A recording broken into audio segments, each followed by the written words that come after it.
Good morning दोस्तों, welcome to biology class from RB sir. दोस्तों, पिछले वीडियो में हमने पाचन तंत्र में मुख गुहा के बारे में अध्ययन किया। अब हम इस वीडियो में लाल ग्रंथि और बहुत से ग्रंथियों के बारे में अध्ययन करेंगे। वीडियो को अध्ययन करने से पहले सभी लोग इस वीडियो को लाइक कर दीजिए, सब्सक्राइब कर दीजिए। आइए अब वीडियो को लेट न करते हुए हम इसे प्रारंभ करें। तो आइए वीडियो प्रारंभ करते हैं। लार ग्रंथियाँ, इन्हें हम सलेवरी ग्लैंड्स कहते हैं। यह ग्रंथियाँ हमारे मुख में पाई जाती हैं और इनकी जो संख्या होती है वह 3 जोड़ी होती है। मतलब 3 जोड़ी का मतलब 6 लार ग्रंथियाँ होती हैं और इन ग्रंथियों से लार निकलता है, जिसमें बहुत महत्वपूर्ण एंजाइम पाया जाता है जिसे हम टायलिन कहते हैं। टायलिन, यह टायलिन एंजाइम है। इसकी सहायता से भोजन में पाए जाने वाले कार्बोहाइड्रेट को पचाया जाता है।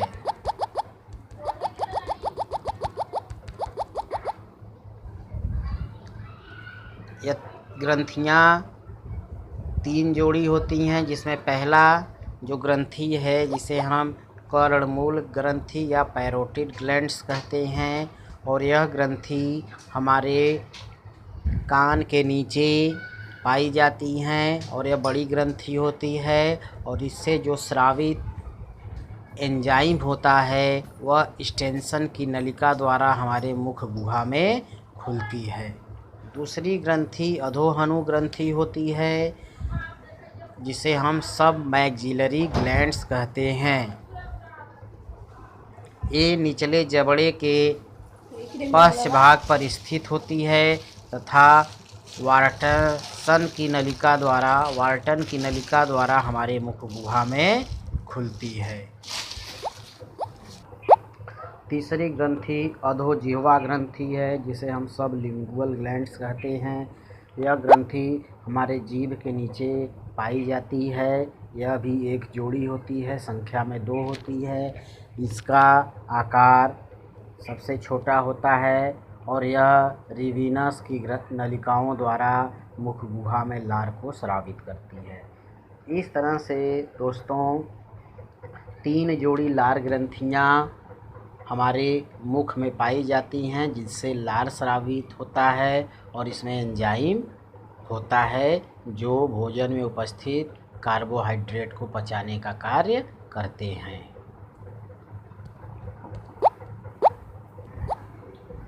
लार ग्रंथि के बाद ग्रसनी फेरिंग्स आता है। यह मुख गुहा का छोटा पश्च भाग है। वास्तव में यह ग्रसिका, गलेट तथा श्वास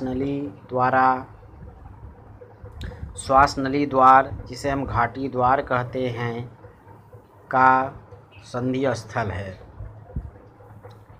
इसके पृष्ठ भाग को नासाग्रसनी या नेसोफेरिंग्स कहते हैं।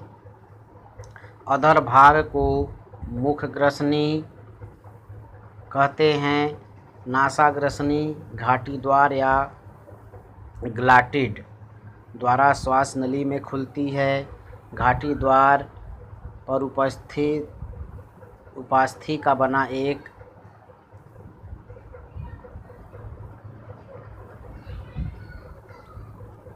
ढापक होता है, जिसे हम एपिग्लॉटिड कहते हैं। भोजन निगलते समय एपिग्लॉटिड ग्लाटिड को ढक लेता है, जिससे भोजन श्वास नली में नहीं पहुंचता है। मुख ग्रसनी ग्रसिका या गलेट द्वारा ग्रास नली में खुलता है। अगर हम चित्रों के माध्यम से देखें तो हम आसानी से समझ सकते हैं कि किस तरह से है। सबसे आगे यह मुख गुहा है, जहाँ पर दांत और जीभ पाया जाता है, और यह ऊपर लार ग्रंथियां हैं, 3 जोड़ी लार ग्रंथियां होती हैं जो हमारे कान, दोनों जबड़ों के जोड़ों पर और जीभ के नीचे एक एक जोड़ी ग्रंथियां पाई जाती हैं। और जब हम भोजन को चबाते हैं अच्छी तरह तो उसमें लार मिल जाता है, और लार को जब हम निगलते हैं तो यह फेरिंग्स है, ग्रसनी है, जहाँ पर श्वास नली और आहार नाल का नली, मुख गुहा नली जिसे हम गलेट या मुख ग्रसनी कहते हैं, होता है, और जिसके ऊपर एक मुख गुहा में ललरी होता है।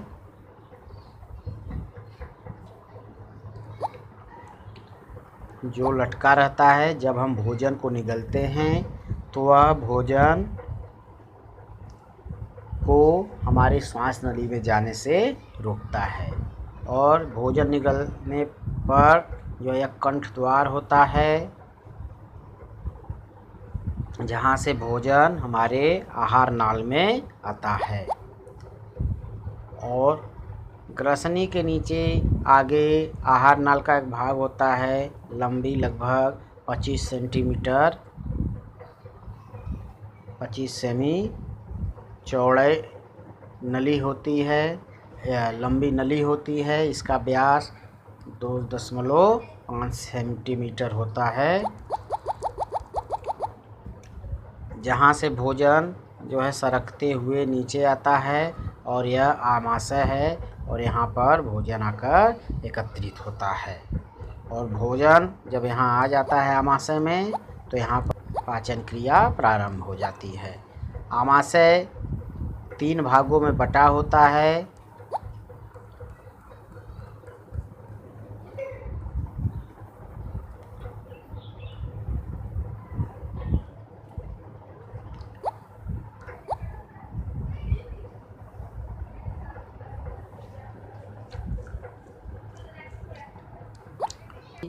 अगर हम ग्रास नली की बात करें तो ग्रास नली में कोई पाचक ग्रंथियां या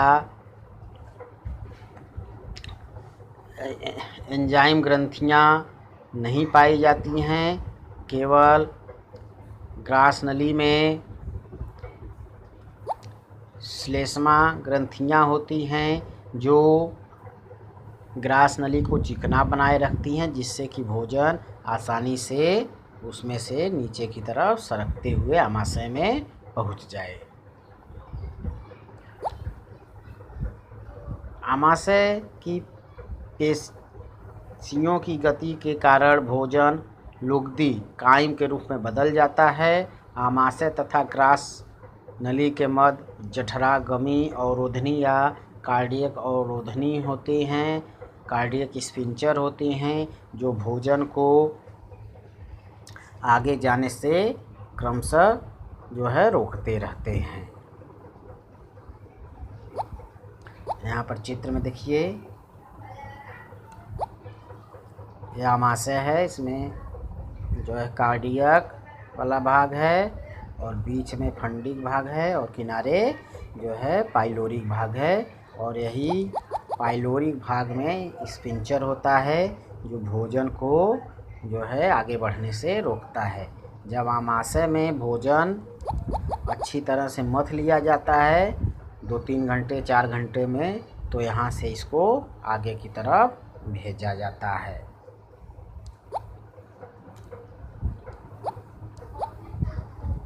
इसके बाद आमाशय के बाद छोटी आंत आता है, स्मॉल इंटेस्टाइन। यह आहार नाल का सकरा और सबसे लंबा भाग होता है, और इसकी लंबाई जो होती है करीबन 6 से 7 मीटर होती है, और इसकी मोटाई 2.5 सेंटीमीटर होती है। जिस स्थान पर आमाशय खुलता है वहाँ जठर निर्गमी अवरोधनी या पाइलोरिक अवरोधनी होते हैं।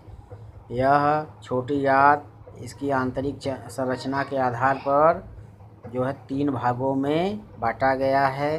इसमें जो सबसे पहला भाग होता है यू आकार का या सी आकार का होता है, जिसे हम ग्रहणी कहते हैं। यह डिओडिनम के नाम से भी जाना जाता है और यह लगभग 25 सेंटीमीटर लंबी होती है। और मध्य भाग इसका जेनुनम कहलाता है, जो लगभग 2.5 मीटर लंबा होता है।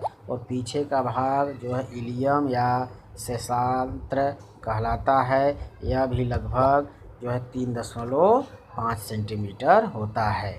इलियम में भोजन का पाचन एवं पचे भोजन का अवशोषण होता है, अवशोषण पूरा होता है।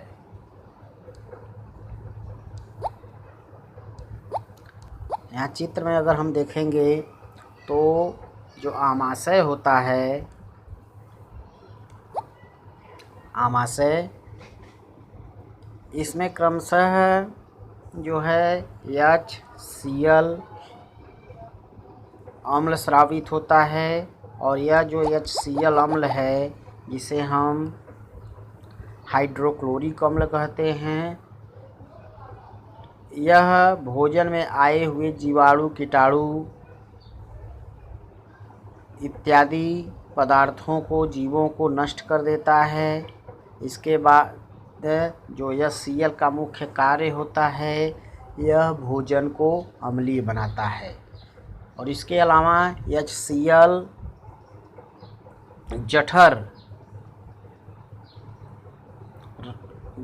जठर ग्रंथियों को सक्रिय करता है, जिससे कि इसमें पाए जाने वाले एंजाइम स्रावित होते हैं।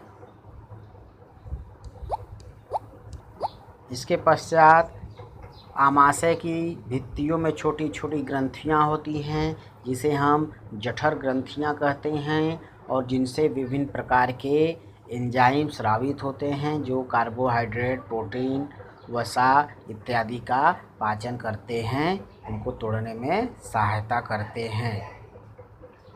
2-3 घंटे के भोजन के पाचन के पश्चात भोजन इस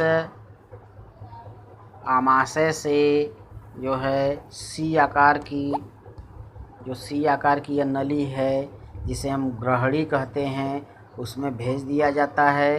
ग्रहणी के बीच में यह पैंक्रियाज या अग्न्याशय ग्रंथि पाई जाती है, जो पत्ती के समान होती है। यह मिश्रित ग्रंथि होती है। मिश्रित ग्रंथि का मतलब इससे हार्मोन्स एवं एंजाइम दोनों स्रावित होते हैं। हार्मोन्स अंतःस्रावी ग्रंथियों द्वारा स्रावित किया जाता है, और जबकि एंजाइम बाह्य स्रावी ग्रंथियों द्वारा स्रावित किया जाता है। और चूँकि यह ग्रंथि दोनों का कार्य करती है, इसलिए अग्न्याशय को मिक्स्ड ग्रैंड या मिश्रित ग्रंथि के नाम से भी जानते हैं। यह ग्रंथि ग्रहणी के मध्य भाग से जुड़ी होती है, और यहीं पर जो है ग्रहणी के ऊपर यकृत पाया जाता है। और यकृत हमारे शरीर की सबसे बड़ी ग्रंथि होती है। यह 3 पालियों में बटी होती है, और यकृत के कार्यों के बारे में हम आगे पढ़ेंगे। लेकिन यहाँ पर सबसे महत्वपूर्ण बात है कि यकृत से पित्त रस स्रावित होता है, और यह पित्त रस जो है यकृत के नीचे एक गाल ब्लैडर होता है, जिसे हम पित्ताशय कहते हैं। एक थैलीनुमा संरचना होती है, और इसी थैलीनुमा संरचना में जाकर पित्त एकत्र होता है, और समय समय पर जो पित्त रस होता है, यह जो है ग्रहणी में भोजन में आकर मिलता रहता है। वैसे तो पित्त रस में कोई एंजाइम नहीं पाया जाता है, लेकिन यह भोजन को क्षारी बनाता है तथा आमाशय से आए हुए भोजन में मिलकर भोजन को उदासीन बनाने का कार्य करता है। और वो भोजन वीडियो को पूरे अंत तक देखिएगा, जिससे कि जो यह पाचन तंत्र है आप लोगों को अच्छी तरह समझ में आ जाए। अब हम आते हैं आगे वीडियो को में। अब यहाँ भोजन में जब पित्त रस मिल जाता है तो भोजन उदासीन हो जाता है और यहाँ से भोजन होते हुए छोटी आंत के पश्च भाग में चला जाता है, क्षुद्रांत में चला जाता है, जिसे हम इलियम कहते हैं। यहाँ पर पचे हुए भोजन का अवशोषण होता है। इसके पश्चात भोजन बड़ी आंत से जुड़ जाता है इस भाग से, जिसको हम सीकम कहते हैं। इसी स्थान पर एक अंगुली जैसी संरचना होती है जिसे कृमि रूपी परिशेषिका कहते हैं। यह कृमि रूपी परिशेषिका मनुष्यों में पहले सक्रिय थी, जो सेलुलोज का पाचन करती थी, और जैसे जैसे मनुष्य सर्वाहारी हो गए, भोजन को भूनकर खाने लगे, यह जो है धीरे धीरे निष्क्रिय हो गई और अब अवशेषी अंग के रूप में हमारे शरीर में पड़ी हुई है।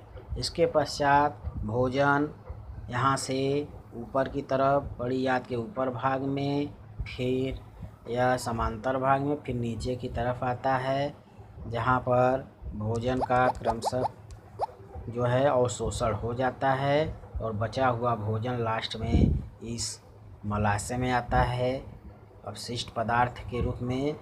जो भोजन से